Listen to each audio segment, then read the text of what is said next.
Maite Iturre naiz, 44 urte ditut. Brasilen sortu naiz, baina Argentinan hasi nintzen.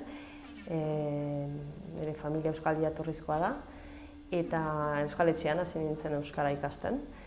Euskal Herrian 20 urte baino gehiago bizi naiz.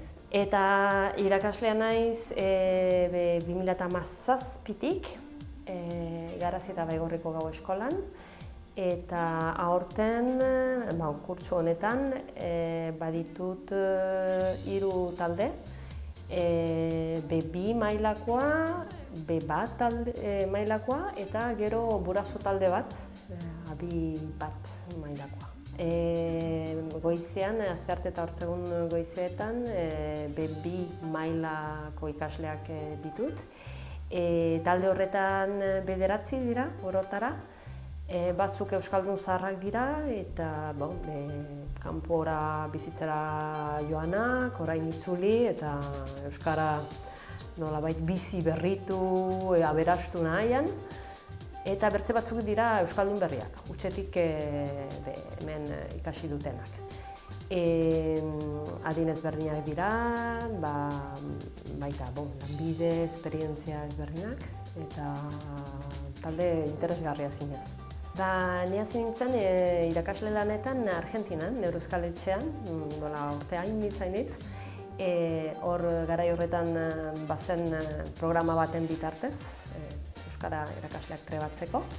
Eta gero Euskal Herrira etorri nintzenean, ikasketak egin, eta beti ukan duen hori, maite nuen lan bat zela, eta nahi nuela berriz horretan aritu, eta hori zela eta egin nuen glotodidaktika ikastaro bat, AEK-arekin, eta entxatu nintzen, eta nago mundu oso bat ekartzen du euskarak. Azkenean, egia da, mundu maila guztietan, bai ezagutzen aldituzun pertsonen aldetik, bai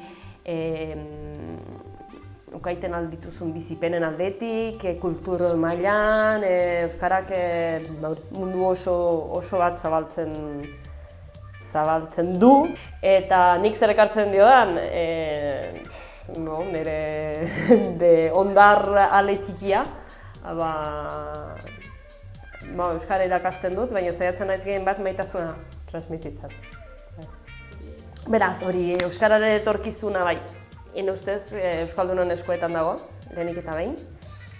Euskaldunok behar dugu indarra egin, erabilia ahalik eta gehienetan, eta baita gure eskubideak aldarrikatu ere. Eta hor bertzealdean erakundeak daude, erakundek ere lagundu behar dute. Erakundeak oro har, bai erakunde politikoak, bai gizarte zibilekoak. Azkenean, euskara gure hizkuntza da eta gure eskubidea ere bada euskaraz mintzatzea bizitzako alor guztietan. Beraz, guri dagokigu hori aldarrikatzea, baina bertzei ere entzutea eta gure eskubide hori egikaritzeko bitartekoak ezartzea.